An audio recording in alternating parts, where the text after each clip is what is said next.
ರಾಜಕಾರಣದಲ್ಲಿ ಬಹಳ ವಿಸ್ತಾರವಾಗಿ ಓದಿಕೊಂಡವರು ಎಂದರೆ ಅದು ಎಂಪಿ ಪ್ರಕಾಶ್ ಅವರು. ಎಲ್ಲ ಇಲಾಖೆಯ ಸಚಿವರಿಗೆ ಉತ್ತರ ಕೊಡುವಂತಹ ವ್ಯಕ್ತಿತ್ವ ಅವರಲ್ಲಿ ಇತ್ತು ಎಂದು ಪಟ್ಟಣದ ರಂಗಭಾರತಿಯಲ್ಲಿ ದಿವಂಗತ ಎಂಪಿ ಪ್ರಕಾಶ್ ಅವರ ಕಂಚಿನ ಪುತ್ಥಳಿ ಲೋಕಾರ್ಪಣೆ ಮಾಡಿ ಮಾಜಿ ಮುಖ್ಯಮಂತ್ರಿಗಳಾದ ಸನ್ಮಾನ್ಯ ಶ್ರೀ ಸಿದ್ದರಾಮಯ್ಯ ಅವರು ಮಾತನಾಡಿದರು. ವರದಿ ಮಂಜುನಾಥ್ ಉತ್ತಂಗಿ. ಹೋಗ್ತಕ್ಕಂಥ ಸಾಧ್ಯತೆ ಇತ್ತು. ಇವತ್ತಿನ ಪರಿಸ್ಥಿತಿಯಲ್ಲಿ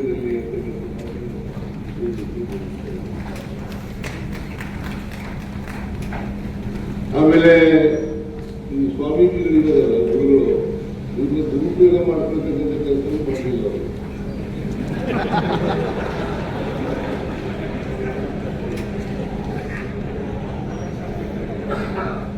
ಒಂದು ವೇಳೆ ಜಾತಿ ಮಾಡಿದ್ರೆ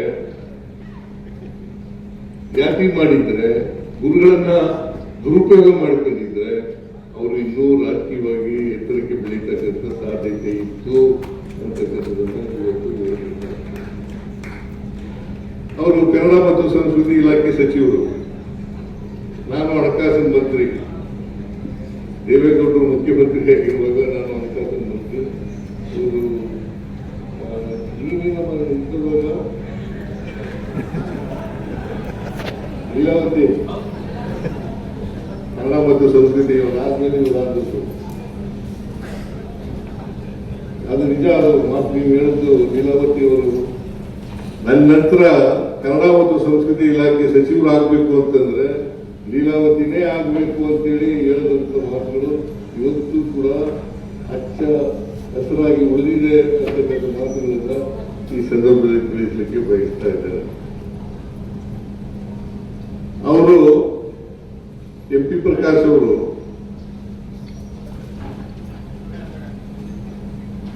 ಈ ರಾಜಕಾರಣದ ವ್ಯವಸ್ಥೆಯಲ್ಲಿ, ಇವತ್ತಿನ ರಾಜಕಾರಣದ ವ್ಯವಸ್ಥೆಯಲ್ಲಿ ಉಳ್ಕೊಂಡಿದ್ದದೇ ಬಹಳ ಕಷ್ಟದ ಕೆಲಸ. ಯಾಕಂತಂದ್ರೆ ಪ್ರಾಮಾಣಿಕವಾಗಿದ್ದರು, ಇರ್ಲಿಕ್ಕೆ ಸಾಧ್ಯನೇ ಇಲ್ಲ ಅಂತ ಪರಿಸ್ಥಿತಿ ನಿರ್ಮಾಣ ಆಗಿದೆ. ಅಂತವರು ಕರ್ನಾಟಕ ಒಬ್ಬ ಒಳ್ಳೆಯ ರಾಜಕಾರಣಿಯನ್ನ, ಮುತ್ಸದ್ದಿ ರಾಜಕಾರಣಿಯನ್ನ ಕಳ್ಕೊಂಡಿದೆ ಅಂತಕ್ಕಂಥ ಮಾತುಗಳನ್ನ ಈ ಸಂದರ್ಭದಲ್ಲಿ ಹೇಳಲಿಕ್ಕೆ ಬಯಸ್ತಾ ಇದ್ದಾರೆ. ಅವರು ನಾನು ಅವರ ಜೊತೆಗೆ ಬಂದರೂ ಕೂಡ ಅವರಷ್ಟು ಬುದ್ಧಿವಂತ ನಾನಾಗಿರ್ಲಿಲ್ಲ ರಾಜಕಾರಣದಲ್ಲಿ. ಆದರೆ ನಾನು ಅವ್ರಿಗಿಂತ ಮುಂಚಿತವಾಗಿ ಡೆಪ್ಟಿ ಚೀಫ್ ಮಿನಿಸ್ಟರ್ ಆಗ್ಬಿಟ್ಟೆ. ದೇಶ್ ಪಟೇಲ್ ಕಾಲದಲ್ಲಿ ಅವ್ರಿಗಿಂತ ಮುಂಚಿತವಾಗಿ ಡೆಪ್ಟಿ ಚೀಫ್ ಮಿನಿಸ್ಟರ್. ಅವ್ರು ಆಗಲಿಲ್ಲ, ಅವ್ರು ಮಂತ್ರಿ ಆಗಿದ್ರು. ಬಟ್ ಆದ್ರೂ ಕೂಡ ನನಗಿಂತ ಹಿರಿಯರು, ಮುತ್ಸದ್ದಿಗಳು, ರಾಜಕಾರಣದಲ್ಲಿ ಅನೇಕ ವಿಚಾರಗಳನ್ನ ತಿಳ್ಕೊಂಡಿದ್ದಂತ ವ್ಯಕ್ತಿ ಅಂತಕ್ಕಂಥ ಮಾತುಗಳನ್ನ ಹೇಳಲಿಕ್ಕೆ ಬಯಸ್ತಾ ಇದ್ದಾರೆ. ಜೊತೆಗೆ ಸಾಮಾಜಿಕ ನ್ಯಾಯದಲ್ಲಿ ನಂಬಿಕೆ ಇಟ್ಕೊಂಡಿದ್ದಂಥವ್ರು, ಜೊತೆಗೆ ಸಿದ್ಧಾಂತದಲ್ಲಿ ಬದ್ಧತೆ ಇದ್ದಂಥವ್ರು. ಯಾವತ್ತೂ ಕೂಡ ಅವರು ಯಾವ ಸಿದ್ಧಾಂತವನ್ನು ನಂಬ್ಕೊಂಡಿದ್ದಾರೆ ಆ ಸಿದ್ಧಾಂತದ ವಿರುದ್ಧವಾಗಿ ನಡ್ಕೊಂಡಿರ್ತಕ್ಕಂಥ ನಿದರ್ಶನ ಇರಲಿಲ್ಲ. ಅವರು ಕಾಯ್ದೆ ಆಗಿತ್ತು, ಕ್ಯಾನ್ಸರ್ ಬಂದಿತ್ತು ಪಾಪ. ನಾನು ಮನೆಗೆ ಹೋಗಿದ್ದೆ ಅವ್ರು ನೋಡ್ಲಿಕ್ಕೆ.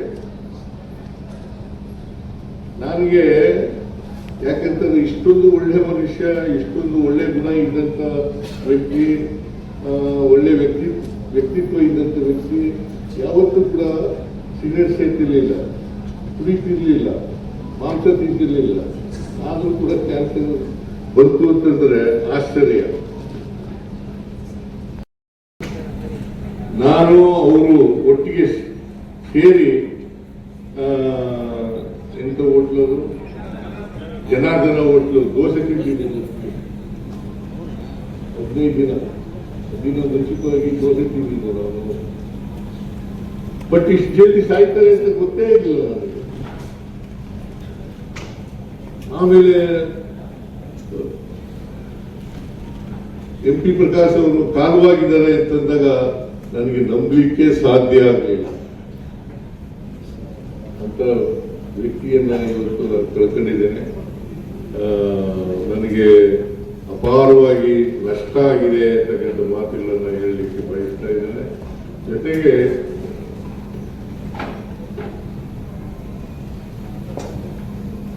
ನಾನು ದೇವೇಗೌಡರು, ನಾನು, ಸಿಂಧಿಯರವರು, ಇಬ್ರಾಹಿಂ ಅವರು, ನಾವು 4 ಜನ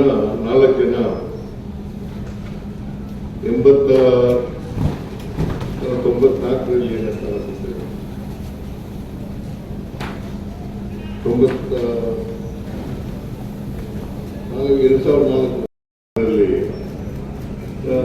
ನಾವೆಲ್ಲ ಜನತಾದಳ ಎಸ್ನಲ್ಲಿ ಇತ್ತು.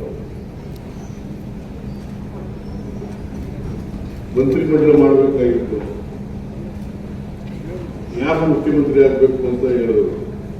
MP ಪ್ರಕಾಶ್ ಅವರು ಸಿದ್ದರಾಮಯ್ಯ ಮುಖ್ಯಮಂತ್ರಿ ಆಗಲಿ ಅಂತ ಹೇಳಿದರು. ಸಿದ್ದರಾಮಯ್ಯ ಮುಖ್ಯಮಂತ್ರಿ ಆಗಲಿ ಅಂತ ಹೇಳಿದರು. ಅವ್ರ ಹೆಸರು ಹೇಳ್ತಿರ್ಲಿಲ್ಲ, ನಾನು ಮುಖ್ಯಮಂತ್ರಿ ಆಗ್ತೀನಿ ಅಂತ ಅವ್ರ ಹೆಸರು ಹೇಳ್ತಿರಲಿಲ್ಲ. ನನ್ನ ಹೆಸರು ಸಲಿಗೆ ಮಾಡಿದ್ರು. ಆದರೆ ನಾನು ಆಗ್ಲಿಲ್ಲ ಬಿಡಿ ಅಂತ.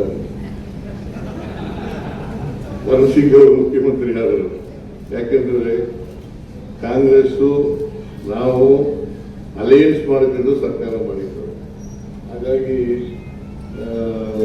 ರಣಸಿಂಗ್ ಅವರ ಮಂತ್ರಿಮಂಡಲದಲ್ಲಿ ನನ್ನ ಡೆಪ್ಟಿ ಚೀಫ್ ಮಿನಿಸ್ಟರ್ ಆದೆ, ಅವರು ಮಂತ್ರಿ ಆದರು. ಆಮೇಲೆ ನಾನು ಕಾಂಗ್ರೆಸ್ ಸೇರಿದ ಮೇಲೆ ಇವರೆಲ್ಲ ಇದ್ದಾರಲ್ಲ,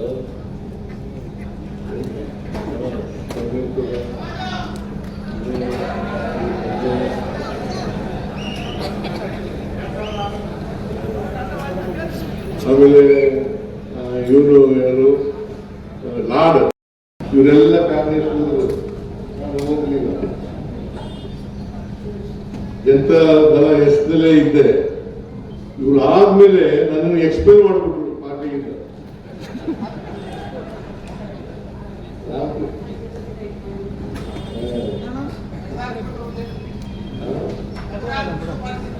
ಪಾರ್ಟಿಯಿಂದ ಕಿತ್ತಾಕ್ಬಿಟ್ರು. ಕಿತ್ತಾಕ್ಬಿಟ್ರು. ಆಮೇಲೆ ನಾನು ಕಾಂಗ್ರೆಸ್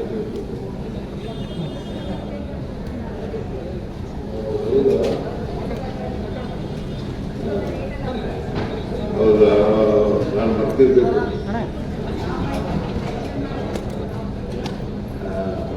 ನಾನು ಅಹಿಂದ ಸಂಘಟನೆ ಮಾಡ್ತಾ ಇದ್ದೆ. MP ಪ್ರಕಾಶ್ ಅವ್ರಿಗೂ ಕರೆದೆ, ಅಹಿಂದ ಸಂಘಟನೆ ಮಾಡಿ ಬನ್ನಿ ಅಂತ. ಇಲ್ಲಪ್ಪ, ನಾನು ಬರೋಕ್ಕಾಗಲ್ಲ, ನಾನು ರಾಜಕೀಯ ಪಕ್ಷದಲ್ಲೇ ಇರ್ತೀನಿ ಅಂತ ಹೇಳಿದ್ರು. ಆಮೇಲೆ ನಾನು ಡೆಪ್ಟಿ ಚೀಫ್ ಮಿನಿಸ್ಟರ್ ಆದೆ. ಆಮೇಲೆ ನಾನು ಬಂದಮೇಲೆ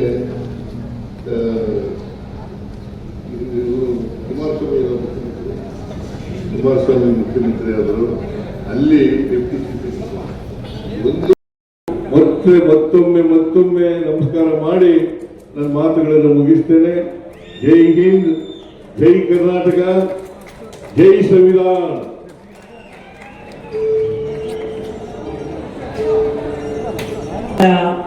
ಶಾಶ್ವತ ಮುಖ್ಯಮಂತ್ರಿಗಳಂತ ಹೆಸರೇ ಪಡೆದಂತಹ ಸಿದ್ದರಾಮಯ್ಯ ಅವರಿಗೆ ತುಂಬ ಧನ್ಯವಾದಗಳನ್ನು ಅರ್ಪಿಸ್ತಾ ಇದ್ದೇವೆ. ರಂಗಭಾರತಿ MP ಪ್ರಕಾಶ್ ಪ್ರತಿಷ್ಠಾನ್ ಮತ್ತು MP ಪ್ರಕಾಶ್ ಸಮಾಜಮುಖಿ ಟ್ರಸ್ಟ್ ವತಿಯಿಂದ ಗೌರವ ಸಮರ್ಪಣೆಯನ್ನ ಸಲ್ಲಿಸ್ತಾ ಇದ್ದಾರೆ. ಒಂದು ಜೋರ ಚಪ್ಪಾಳೊಂದಿಗೆ ತಮ್ಮ ಸಮರ್ಪಣೆಯನ್ನು ಸಲ್ಲಿಸಬೇಕಂತೇಳಿ ವಿನಂತಿಯನ್ನು ಮಾಡಿಕೊಳ್ತಾ ಇದ್ದೇನೆ. MP ಪ್ರಕಾಶ್ ಮತ್ತು ಸನ್ಮಾನ್ಯ ಸಿದ್ದರಾಮಯ್ಯ ಅವರ ಜೊತೆಯಾಗಿ ರಾಜಕೀಯ ಜೀವನವನ್ನು ಪ್ರಾರಂಭಿಸಿದ ಅನುಭವಗಳನ್ನು ಮೆಲುಕು ಹಾಕಿಕೊಂಡಿದ್ದಕ್ಕೆ ಅವರಿಗೆ ತುಂಬ ಹೃದಯದ ಧನ್ಯವಾದಗಳನ್ನು ಈ ಸಂದರ್ಭದಲ್ಲಿ ಸಲ್ಲಿಸ್ತಾ ಇದ್ದೇವೆ.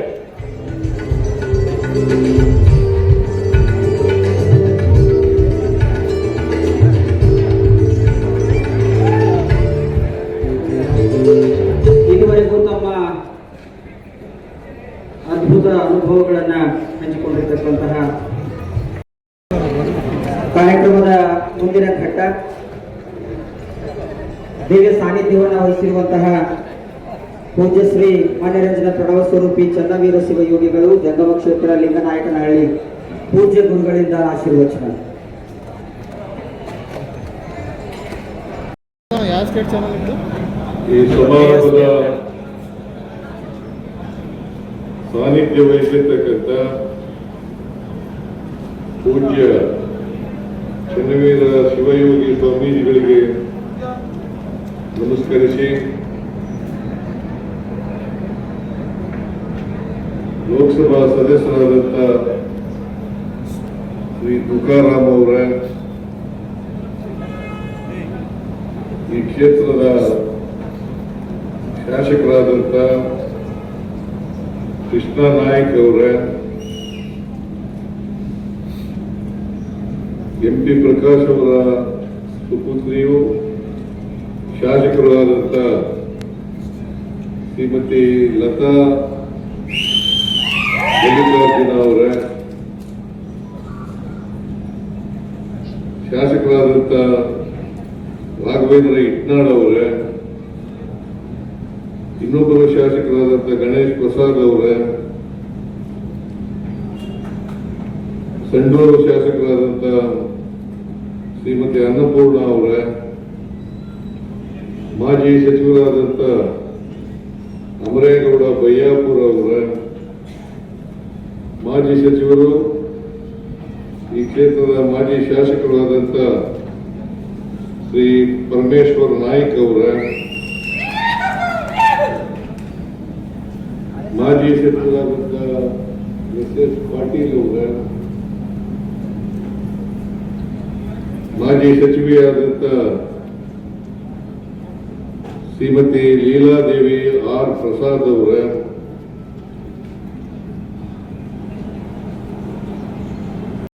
ನಾಗರಾಜ್ ಮೂರ್ತಿ ಅವರ,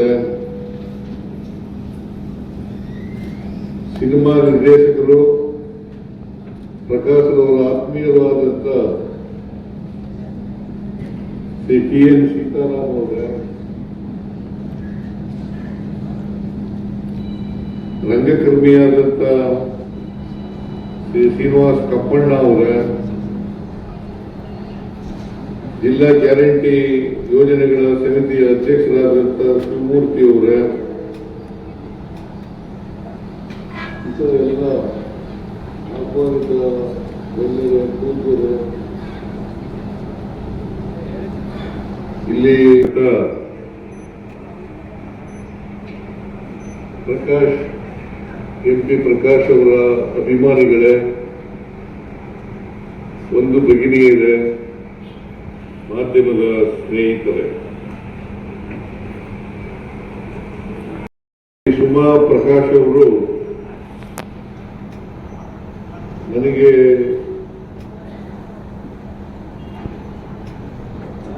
MP ಪ್ರಕಾಶ್ ಅವರ ಪುತ್ಥಳಿಯನ್ನ ಲೋಕಾರ್ಪಣೆ ಮಾಡಬೇಕು, ಮತ್ತೆ ಅವರ ಜನ್ಮ ದಿನೋತ್ಸವ ಕಾರ್ಯಕ್ರಮ ಹಮ್ಮಿಕೊಂಡಿದ್ದೇವೆ, ನೀವು ಈ ಕಾರ್ಯಕ್ರಮದಲ್ಲಿ ಭಾಗವಹಿಸಿ MP ಪ್ರಕಾಶ್ ಅವರ ಪುತ್ಥಳಿಯನ್ನು ಅನಾವರಣ ಮಾಡಬೇಕು ಅಂತೇಳಿ ನನಗೆ ಆಹ್ವಾನವನ್ನು ನೀಡಿದರು. MP ಪ್ರಕಾಶ್ ಪುತ್ಥಳಿಯನ್ನ ಅನಾವರಣ ಮಾಡ್ತಕ್ಕಂಥದ್ದು ನನ್ನ ಸೌಭಾಗ್ಯ ಅಂತ ಹೇಳಿ ತಿಳ್ಕೊಂಡು ಕೂಡಲೇ ನಾನು ಒಪ್ಕೊಂಡೆ. ಹಾಗಾಗಿ ಈ ಕಾರ್ಯಕ್ರಮದಲ್ಲಿ ನಾನು ಭಾಗವಹಿಸ್ತಾ ಇದ್ದೇನೆ. ಇವತ್ತು ಅತ್ಯಂತ ಸಂತೋಷದಿಂದ MP ಪ್ರಕಾಶ್ ಅವರ ಪುತ್ಥಳಿಯನ್ನ ಲೋಕಾರ್ಪಣೆ ಮಾಡಿದ್ದೇನೆ ಅಂತೇಳಿ ನಾನು ತಿಳಿಸಲಿಕ್ಕೆ ಬಯಸ್ತಾ ಇದ್ದೇನೆ. ಅದರ ಜೊತೆಗೆ MP ಪ್ರಕಾಶ್ ಅವರ 86ನೇ ಜನ್ಮ ದಿನೋತ್ಸವ ಇವತ್ತು.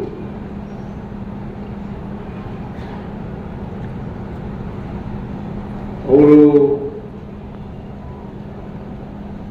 15 ವರ್ಷಗಳಾಯಿತು ಅವರು ಕಾಲವಾಗಿ.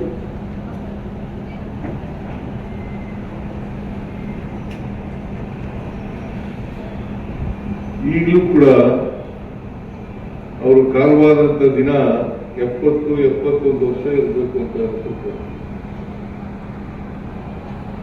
70. ಅವರು ಸಹಾಯ ವಹಿಸಲ್ಲ.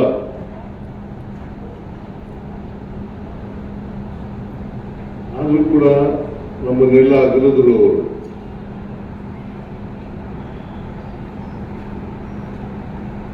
ಅವರ ಅಗಲುವಿಕೆಯಿಂದ ಅವರ ಕುಟುಂಬ ವರ್ಗದವರಿಗೆ ನಷ್ಟ ಆಗಿದೆ, ಜೊತೆಗೆ ಈ ರಾಜ್ಯಕ್ಕೆ ನಷ್ಟವಾಗಿದೆ ಅಂತಕ್ಕಂಥ ಮಾತುಗಳನ್ನ ಹೇಳಲಿಕ್ಕೆ ಬಯಸ್ತಾ ಇದ್ದಾರೆ. ನಾನು MP ಪ್ರಕಾಶ್ ಅವರು ನನಗಿಂತ ದೊಡ್ಡವರು, ವಯಸ್ಸಿನಲ್ಲಿ 6 ವರ್ಷ ದೊಡ್ಡವರು. ನನಗೀಗ ಮುಂದಿನ ತಿಂಗಳು 3ನೇ ತಾರೀಕಾದ್ರೆ 79 ತುಂಬುತ್ತದೆ. ಅದು ಕರೆಕ್ಟ್ ಡೇಟ್ ಆಫ್ ಬರ್ತ್ ಅಲ್ಲ, ಮೇಷ್ಟು ಬರ್ಕೊಂಡಿರೋ ಡೇಟ್ ಆಫ್ ಬರ್ತ್. ಯಾಕಂತಂದ್ರೆ ನಾನು 5ನೇ ತರಗತಿಗೆ ನೇರವಾಗಿ ಸೇರ್ತಿದ್ದರಿಂದ ನಮ್ಮ ತಂದೆ ತಾಯಿಗಳು ಅವಿದ್ಯಾವಂತರಾದ್ದರಿಂದ ನನ್ನ ಡೇಟ್ ಆಫ್ ಬರ್ತ್ ಇಲ್ಲ. ನನಗೂ ಗೊತ್ತಿಲ್ಲ, ನಮ್ಮ ತಂದೆ ತಾಯಿಗಳಿಗೂ ಗೊತ್ತಿಲ್ಲ, ಮೇಷ್ಟ್ರಿಗೂ ಗೊತ್ತಿರಲಿಲ್ಲ.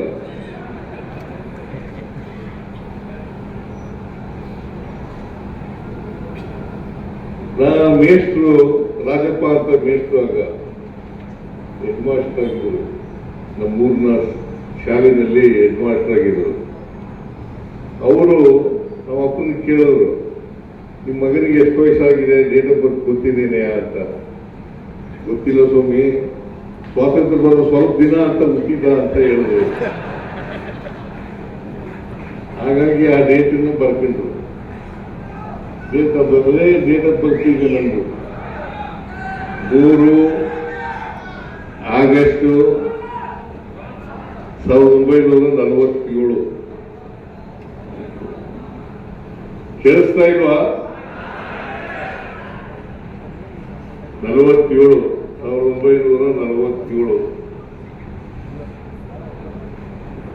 ಇವರು ನನಗಿಂತ 6-7 ವರ್ಷ ದೊಡ್ಡವರು.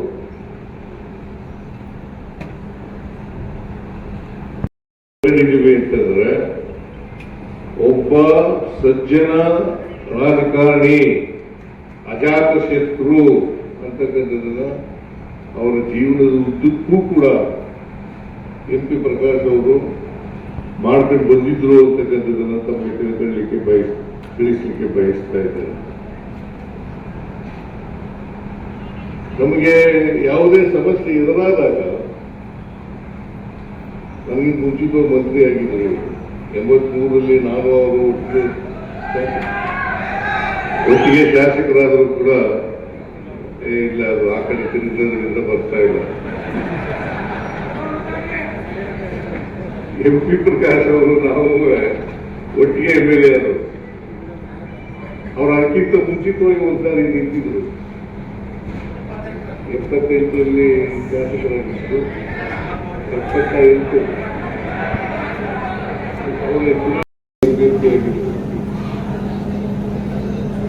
ಆಗ ನಾನು ಜನತಾ ಪಾರ್ಟಿನಲ್ಲೇ ಇದ್ದೆ. ನಾನು ಟಿಕೆಟ್ ಕೇಳದೆ ಕೊಡ್ಲಿಲ್ಲ. ನನಗೆ MP ಪ್ರಕಾಶ್ಗೆ ಟಿಕೆಟ್ ಸಿಕ್ತು. ಅವರು ಆ ಸಾರಿ ಸೋತರು. 83ರಲ್ಲಿ ಗೆದ್ರು. ನಾನು 83ರಲ್ಲಿ ನನಗೂ 83 ಸೋಷಲಿಸ್ಟ್ ಪಾರ್ಟಿನಲ್ಲಿ ಪ್ರಮುಖ ನಾಯಕರಲ್ಲಿ ಒಬ್ಬರಾಗಿದ್ದರು. ಮಾತುಗಳನ್ನ ನಾನು ಇವತ್ತು ನೆನ್ಕೊಳ್ಳಲಿಕ್ಕೆ ಬಯಸ್ತಾ ಇದ್ದೇನೆ. MP ಪ್ರಕಾಶ್ ಅವರು ಬಹಳ ಬುದ್ಧಿವಂತರು. ಬಹುಶಃ ರಾಜಕಾರಣಿಗಳಲ್ಲಿ ಅವರಷ್ಟು ಓದಂತವರು ಬಹಳ ಕಡಿಮೆ ಅಂತಕ್ಕಂಥ ಮಾತುಗಳನ್ನು ಹೇಳಲಿಕ್ಕೆ ನನಗೆ ಸಂತೋಷ ಆಗ್ತಾ ಇದೆ. ಯಾಕಂತಂದ್ರೆ ರಾಜಕಾರಣಿಗಳಲ್ಲಿ ಓದ್ಕೊಂಡಿರತಕ್ಕಂಥವರು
ನೀವು ಬಂದ್ಬಿಡಿ ಈಗ ಸೈಡ್ ಹಂಗೆ ಬಂದ್ಬಿಡಿ ಸೈಡ್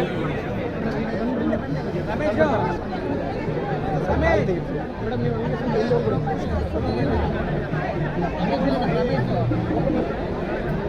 ಕುಮಾರ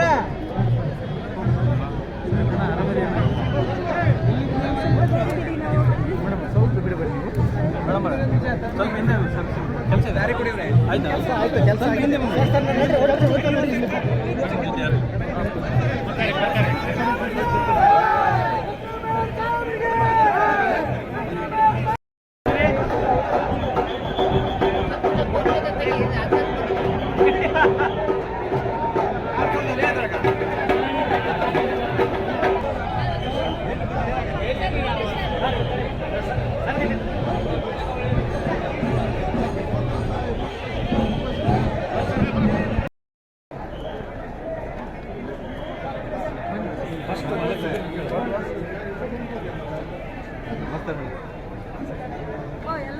ಹ್ಞೂ ಮೇಡಮ್ ಬಂದೀವಿ ಮೇಡಮ್ ನೀವು ಕರೆಲ್ಲ ಅಂದರೆ ಬಂದೀವಿ ಮೇಡಮ್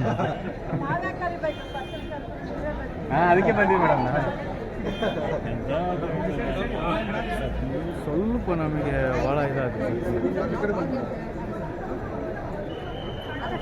ಹಾಂ ಮೇಡಮ್ ಇಲ್ಲೇ ಮಾತಾಡ್ತೀನಿ ಮಾತಾಡ್ತಾರೆ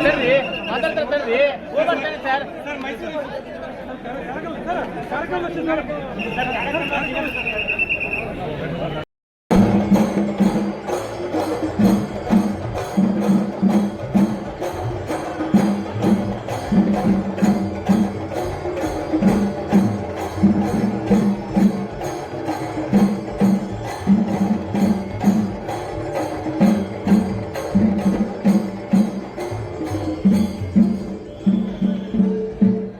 ಎಲ್ಲರೂ ಬರ್ರಿ ಕಡೆ ಸೇರ್ಸ್ಕೊಳ್ಳೋದು ಬರ್ರಿ ಏ ಬಪ್ಪ ಎಲ್ಲರೂ ಬರ್ರಿ ಅಣ್ಣ ಬರ್ರಿಪ್ಪ ಎಲ್ಲರೂ ಆರಾಮ ಕೂತ್ಕೊಳ್ಳಿ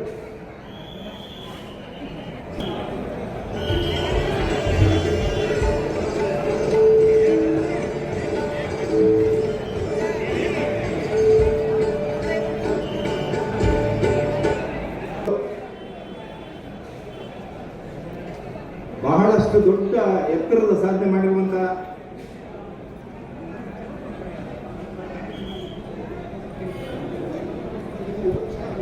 ಕರ್ನಾಟಕ ಸರ್ಕಾರದ ಮಾಜಿ ಮುಖ್ಯಮಂತ್ರಿಗಳಾಗಿರುವಂತಹ ಸನ್ಮಾನ್ಯ ಸಿದ್ದರಾಮಯ್ಯ ಸಾಹೇಬರಿಗೆ ತಮ್ಮೆಲ್ಲರ ಪರವಾಗಿ ಅತ್ಯಂತ ಗೌರವಪೂರ್ವಕವಾದ ಸ್ವಾಗತವನ್ನು ನಾನು ಕೋರ್ತಾ ಇದ್ದೇನೆ.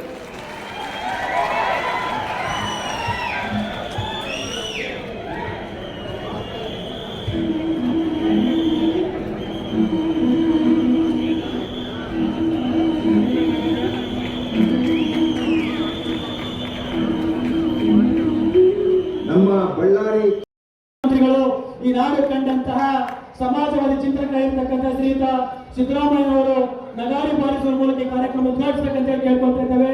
ಹಾಗೆಯೇ ವೇದಿಕೆಯಲ್ಲಿರ್ತಕ್ಕಂಥ ಎಲ್ಲ ಗಣ್ಯಮಾನ್ಯರು ಈ ಒಂದು ಕಾರ್ಯಕ್ರಮಕ್ಕೆ ಸಾಕ್ಷೀಭೂತರಾಗಬೇಕೆಂದು ವಿನಂತಿಯನ್ನು ಮಾಡಿಕೊಳ್ತಾ ಇದ್ದೇನೆ. ಪೂಜ್ಯರು ಹಾಗೂ ಗಣ್ಯರು ನಗಾರಿ ಬಾರಿಸುವುದಕ್ಕೂ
ಸಮಾಜವಾದಿ ಚಿಂತಕರಾದಂತಹ ಸಿದ್ದರಾಮಯ್ಯನವರು ಮಾತನಾಡೋದಕ್ಕಿಂತ ಪೂರ್ವದಲ್ಲಿ ಮತ್ತು ನಾವು ನೀವೆಲ್ಲರೂ ಕೇಳುವಂತಹ ಮಾತುಗಳು, ಈ ನಾಡು ಕಂಡಂತಹ ಚಿಂತಕರು, ಅಭಿವೃದ್ಧಿ ಪರ ಹೋರಾಟಗಾರರು ಮತ್ತು ಸಮಾಜವಾದಿಗಳಾಗಿರ್ತಕ್ಕಂಥ ಶ್ರೀಯುತ ಸಿದ್ದರಾಮಯ್ಯನವರು ನಮ್ಮ ಮೇಲೆ ಉದ್ದೇಶಿಸಿ ಮಾತನಾಡಲಿದ್ದಾರೆ.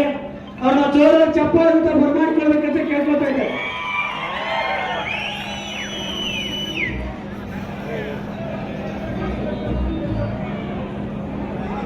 ಅವರ ಜನ್ಮದಿನೋತ್ಸವದ ಅಂಗವಾಗಿ ಮಾತನಾಡಿದ್ದಾರೆ ಸಿದ್ದರಾಮಯ್ಯ ಸರ್ ಅವರ ಮಾತುಗಳು.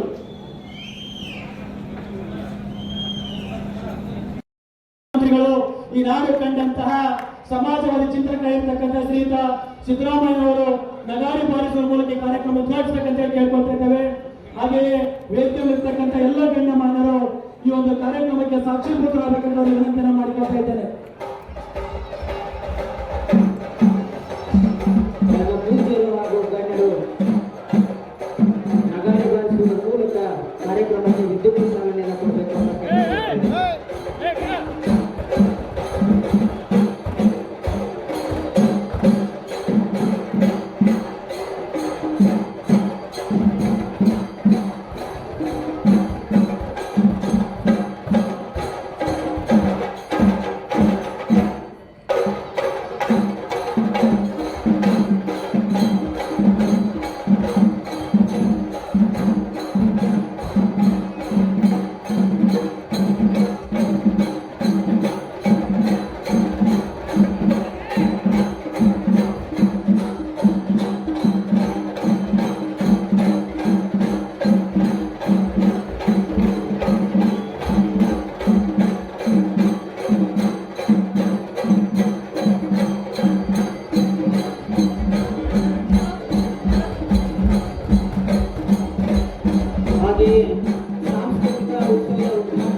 ಈ ಕಾರ್ಯಕ್ರಮಕ್ಕೆ ಆಗಮಿಸಿರುವ ನಮ್ಮ ನಿಮ್ಮೆಲ್ಲರ ನೆಚ್ಚಿನ ನಾಯಕರು, ಈ ರಾಜ್ಯ ಕಂಡಂತ ಶ್ರೀಮಂತ ನಾಯಕ ಸನ್ಮಾನ್ಯ ಸಿದ್ದರಾಮಯ್ಯ ಸಾಹೇಬರೇ, ವೇದಿಕೆ ಮೇಲೆ ಆಸೀನರಾದ ಶಾಸಕರೇ, ಮಾಜಿ ಶಾಸಕರೇ, ಸಂಸದರೇ ಮತ್ತು ಎಲ್ಲ ಗಣ್ಯತೆ ಗಣ್ಯಮಾನ್ಯರೇ ಮತ್ತು ಹಿರಿಯರೇ, ವೇದಿಕೆ ಮುಂಭಾಗದಲ್ಲಿ ಆಸೀನರ ಎಲ್ಲ ಗಣ್ಯರೇ, ಹಿರಿಯರೇ ಮತ್ತು MP ಪ್ರಕಾಶ್ ಸಾಹೇಬರ ಹಿತೈಷಿಗಳೇ,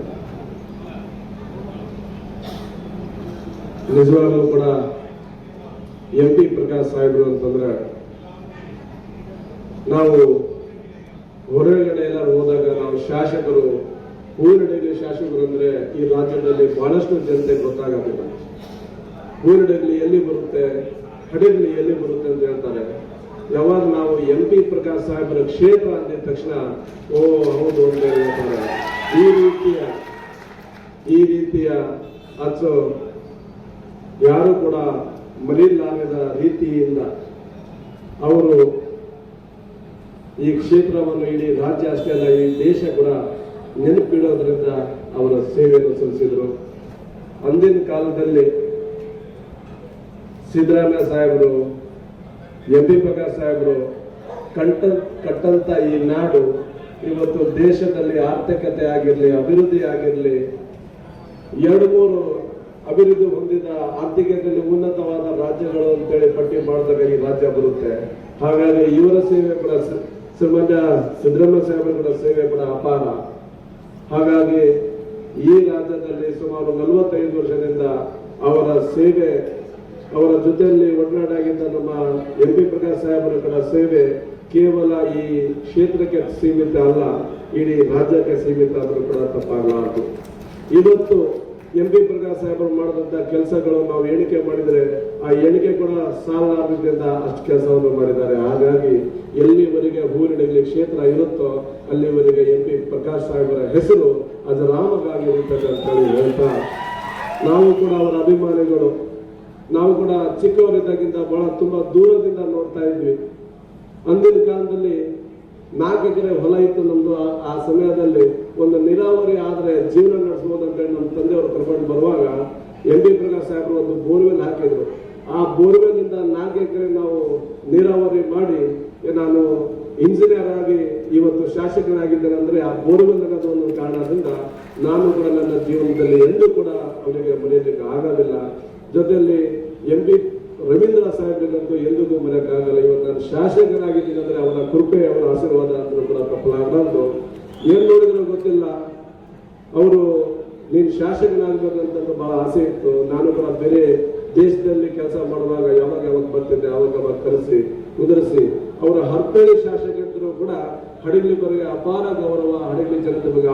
ಜೊತೆಯಲ್ಲಿ ಇವತ್ತು ಸಿದ್ದರಾಮಯ್ಯ ಸಾಹೇಬರು ಯಾವ ರೀತಿ ಈ ರಾಜ್ಯಕ್ಕೆ ಅವರ ಸೇವೆ ಸಲ್ಲಿಸಿದ್ದಾರೆ ಅಂತಂದ್ರೆ, ನಾವು ಸಣ್ಣವರಿದ್ದಾಗ ದೇವರಾಜ ಅರಸು ಸಾಹೇಬರ ಇತಿಹಾಸವನ್ನು ನೋಡ್ತಾ ಇದ್ವಿ. ಮುಂದಿನ ದಿನಗಳಲ್ಲಿ ಈ ರಾಜ್ಯದ ಮಕ್ಕಳು ಮಾನ್ಯ ಶ್ರೀ ಸಿದ್ದರಾಮಯ್ಯ ಸಾಹೇಬರ ಇತಿಹಾಸ ಓದೋ ರೀತಿಯಿಂದ ಅವರ ತಡೆಯದೆ ಕೆಲಸವನ್ನು ಮಾಡಿ ಹೋದರು. ಹಾಗಾಗಿ ಅವರು ಬಂದು ಈ ಕಾರ್ಯಕ್ರಮಕ್ಕೆ ಭಾಗವಹಿಸಿ ಅವರ ಕೈಯಿಂದ ಈ ಪುತ್ಥಳಿ ಅನಾವರಣ ಮತ್ತು ಸಾಹೇಬರ ಜನ್ಮೋತ್ಸವ ಕಂಡಿದ್ದು ಇದು ಇತಿಹಾಸ ಪುಟದಲ್ಲಿ ಸೇರಿದಂತಹ ಕಾರ್ಯಕ್ರಮ ಅಂತ ಹೇಳ್ತಾ ಎಲ್ಲರಿಗೂ ವಂಚಿ ವೇದಿಕೆ ಮೇಲೆ ಎಲ್ಲರಿಗೂ ವಂಚಿ ನಾನು ಮಾತನಾಡ್ತೇನೆ. ಶ್ರೀಯುತ MP ಪ್ರಕಾಶ್ ಸರ್ ಅವರ ಸಾಧನೆಗಳನ್ನು ಕೊಂಡಾಡಿರ್ತಕ್ಕಂತಹ ಶ್ರೀಯುತ ಕೃಷ್ಣನಾಯ್ಕ ಸರ್ ಅವರಿಗೆ ಧನ್ಯವಾದಗಳನ್ನು ತಿಳಿಸ್ತಾ ಮುಂದಿನ ಅತಿಥಿ ನುಡಿ ಶ್ರೀಯುತ ಅಮರೇಗೌಡ ಬಯ್ಯಾಪುರ ಮಾಜಿ